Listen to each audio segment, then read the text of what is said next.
I got the new official Xbox wireless headset right here, and I'm doing this review to let you know whether or not it's worth the $100 price tag. And to give you a little hint, it's really good. Xbox has been kind of leaning into this sleek minimalist look with its hardware while packing in some high-end specs, and that design philosophy extends to the new wireless headset. It has impressive build quality, high sound quality, some important features like simultaneous Bluetooth connectivity, Dolby Atmos, and it was really comfortable in my experience, though that does come with some conditions that we'll get into later.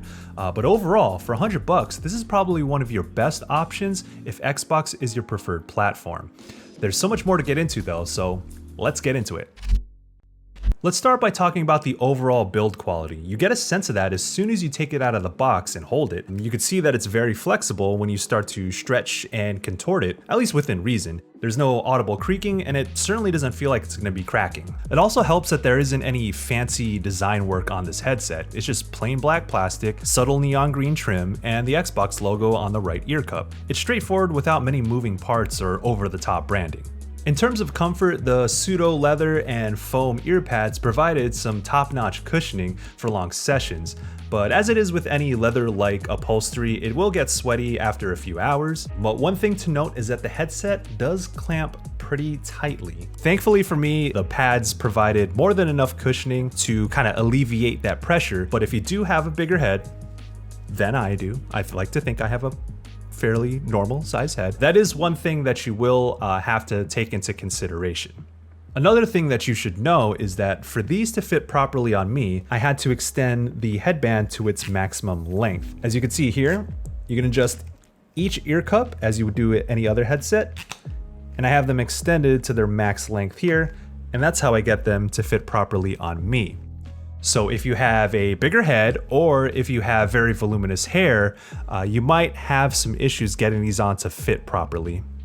Now let's talk about features. It has most of the essentials you'd want out of a mid to high-end audio device. As with any wireless Xbox designed accessory, this headset uses Microsoft's proprietary wireless tech that lets you sync directly to a console without a dongle or cable. Just hold down the power button on the headset and press the pairing button on the Xbox, and you're good. This thing also rocks Bluetooth 4.2, and you can simultaneously pair it to another device in addition to your console. For example, I was on Discord chatting and listening to a group of friends through my phone while gaming on my Xbox Series X. The leading audio technologies are also available when using the Xbox wireless headset. Both Dolby Atmos and DTS Headphone X can be enabled in the console settings, although you do need separate access to the respective applications to utilize those features. Alternatively, you have Windows Sonic available for free, which provides an improved audio experience for the headset. Now for features on the headset, you have volume control relegated to the right ear cup. It works as a dial, so if you want to crank up the volume, you just go like that, and if you want to turn down the volume, you go like that. It's a pretty clever design, I like it a lot. And if you want to adjust chat and audio mix, it's on the left ear cup.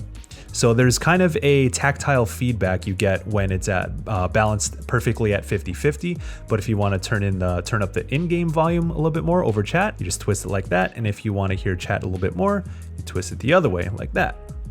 It's pretty neat.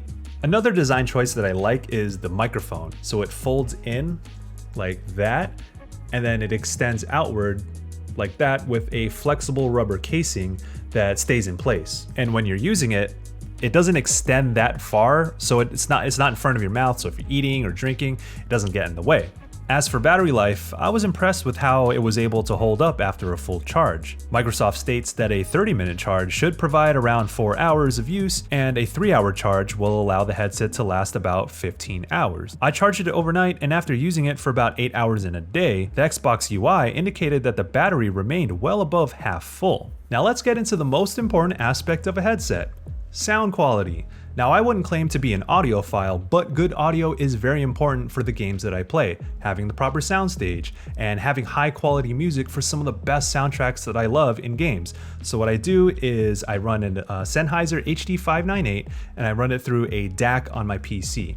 Now the Xbox wireless headset isn't necessarily going to stack up against a $300 setup, but if you're coming off of earbuds that you're plugging into your controller, or if you're using TV speakers or a budget level headset, you are going to notice a significant difference when jumping to the Xbox wireless headset. You'll hear solid bass coming through on default settings, which is great for games with bombastic moments and impactful audio design. Music will also sound bolder, and without the bass drowning out the other frequencies. Even as you kick up the volume, there isn't much distortion that comes through in the mids and highs, so the audio isn't abrasive if you want it to get louder. Now at near max volume, you may notice that the audio details get lost or muddled, and the highs can be a bit harsh.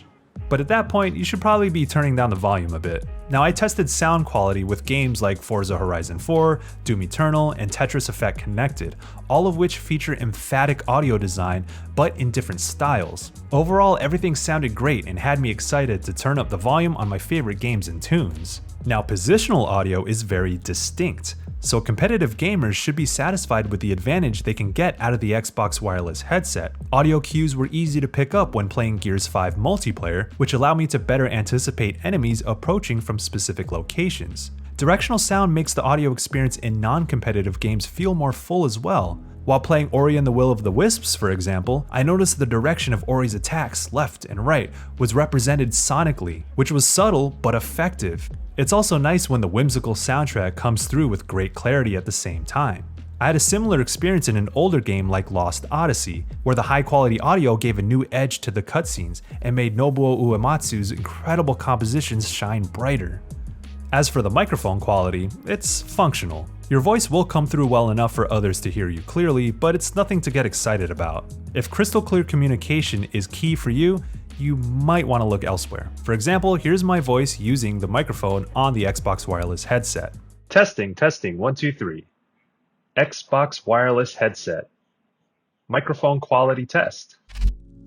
So overall, I really like this headset. It has high quality sound, it's super durable, and I just like the sleek minimalist look of this thing.